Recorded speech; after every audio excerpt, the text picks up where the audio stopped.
आजची सर्वात मोठी ब्रेकिंग न्यूज अमरावतीहून।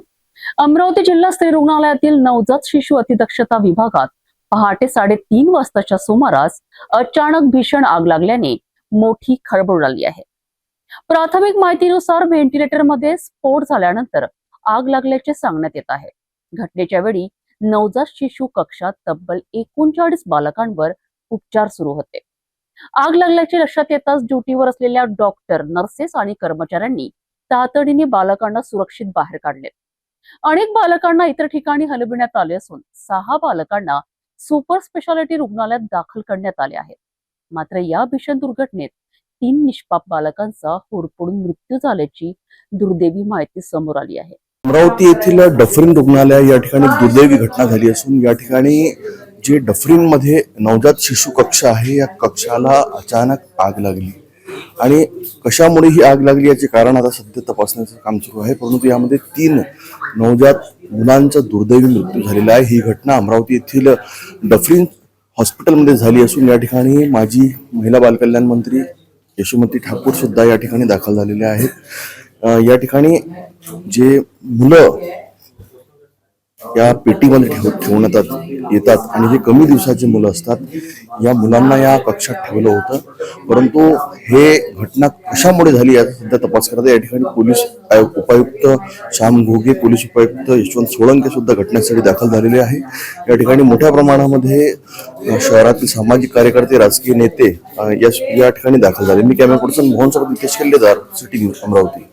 फक्त नॉन इश्यूला इश्यू करण्यामध्ये बिझी आहे। सरकार कधी म्हणतं वंदे मातरमचा इश्यू करा, कधी हिंदू मुस्लिम करतं, कधी अजून काय करतं, कधी महागाईचा, म्हणजे विषय असा आहे की दुसऱ्याचं आहे ते वाकून बघायचं आणि स्वतःचं झाकून ठेवायचं। सरकारचं म्हणजे आपलं, सरकारचं म्हणजे गोरगरिबा जनता, म्हणजे इथं करोडपती तर येणार नाही, इथं गरीबच माणूस येईल। मग गरीबाचं लेकरू मेलं तर काही होत नाही आणि श्रीमंताला धक्का देऊ देत नाही।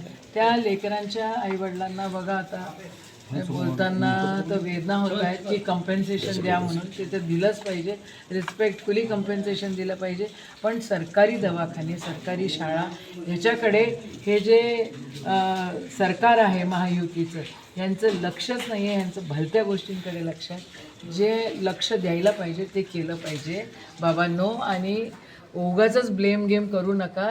अख्खं क्रॉस द स्टेट जे काही इन्फ्रास्ट्रक्चर आहे सरकारी त्याच्याकडे लक्ष द्या, तिथं भरती करा, तिथं कोण जबाबदार आहे, कोण कॉन्ट्रॅक्टर्स आहे त्यांना सस्पेंड करा। ब्लॅकमेल केलेले कॉन्ट्रॅक्टर्स पण काम करताना दिसतात, हे दुःखाची गोष्ट आहे। पण मला फार जास्त ह्याच्यात राजकारण करायचं नाही आहे। लेकरं जी मेली त्यांना कंपेन्सेशन मिळालं पाहिजे। कोणत्याच सरकारी दवाखान्यामध्ये हे असं नाही घडलं पाहिजे। देवेंद्र भाऊ, स्वतःला तुम्ही इन्फ्रामॅन म्हणता, हे इन्फ्रास्ट्रक्चर मागच्या सरकारमध्ये बांधलं गेलं आहे, पण तुमच्याकडनं दुर्लक्ष होतं आहे, त्याचं लक्ष द्या जरा। अमरावती स्त्री रुग्णालयामध्ये भीषण आग लागल्यामुळे यामध्ये ज्या मुलांचा दुर्दैवी मृत्यू झाला, काही आपल्यासोबत सामाजिक कार्यकर्ते, शिवसेनेचे नेते सुद्धा या ठिकाणी पोहोचलेले आहेत। काय त्यांच्या प्रतिक्रिया जाणून घेऊ। काय नाव? नमस्कार, मी सोनाली देशमुख, शिवसेना आरोग्य विभाग, महाराष्ट्र राज्य कार्यकारी सदस्य। मी शिंदे साहेबांचं काम बघते। माझं एक म्हणणं आहे की आपण जे म्हणतो, पहिले पण आपण या आधी डफरीन पाहिलेलं आहे आणि आताच्या डफरीन मध्ये खूप फरक आहे। पण काही लोक कॉन्ट्रॅक्ट घेतल्यावरही पूर्ण ते करत नाही। काहीतरी इश्यू झालेला असन, त्या इश्यूचं तुम्ही राजकारण करू नका, कारण की 3 बच्चूचा दुर्दैवी मृत्यू झालेला आहे। त्या दुर्दैवी मृत्यूमुळे तुम्ही जर राजकारण करत असाल तर ही खूप मोठी खेद आहे की तुम्ही कसं आहे। माझं काय म्हणणं आहे, एवढंच गोष्ट झालं त्याची एवढी मोठी ताणू नका ना। आणि डॉक्टर लोकांनी प्रयत्न खूप केले पण त्यांना यश मिळालं नाही, कारण की धूळ एवढा झालेला होता, त्यांनी काचाही फोडलेला आहे। इथले जे सीएस आहे पवार सर, दुसरे आहे सोळंके सर, सगळ्यांनी खूप प्रयत्न केला, डॉक्टर आहे, स्टाफ आहे, सगळ्यांनी प्रयत्न केला, पण ते जी होणारी घटना होती ती घडून चुकली। पण त्याच्यासाठी तुम्ही जर राजकारण जर करत असाल तर ही चुकीची गोष्ट आहे, कारण की आजपर्यंत जेही आमचं महायुतीचं सरकार आहे ते कटोकट प्रयत्न करतील, याचा खुलासा होईल सगळा व्यवस्थित। पण तुम्ही राजकारण करू नका, माझं एक म्हणणं आहे।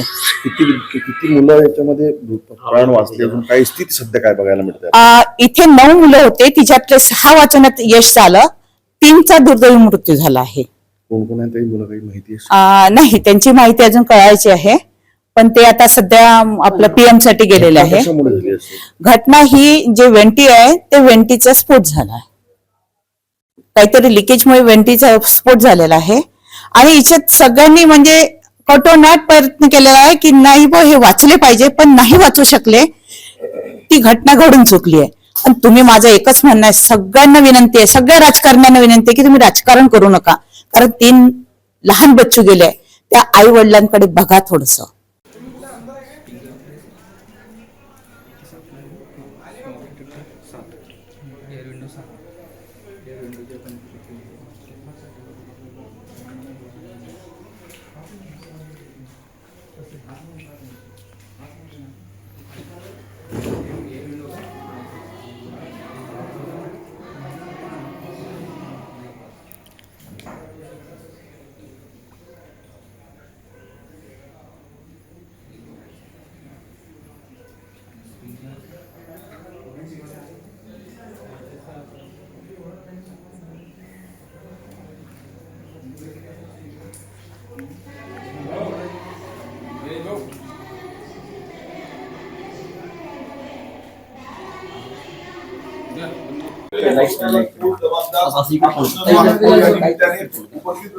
भैया इधर आ जाओ. कॉमन बाईट घ्या म्हणजे कोणाचं हे घटनाक्रम कसा घडलेला आहे आणि रात्रीच्या सुमारास अचानक ही आग लागण्याचं मुख्य कारण काय? मला पहाटे 3:30च्या दरम्यान फोन आला स्टाफचा की सर म्हणे आपल्या इथे एसएनसीमध्ये आग लागलेली आहे आउटबॉर्नमध्ये. मग इथे आल्यानंतर बघितलं तोपर्यंत त्यांनी 6 बच्चे काढले होते, सगळे धूर होता आणि फायर ब्रिगेडचं आम्ही हे चालू होतं. आणि मी आलो तेव्हा मग तिथले काचा पण आम्ही त्याच्या काचा फोडल्या धूर याच्यासाठी.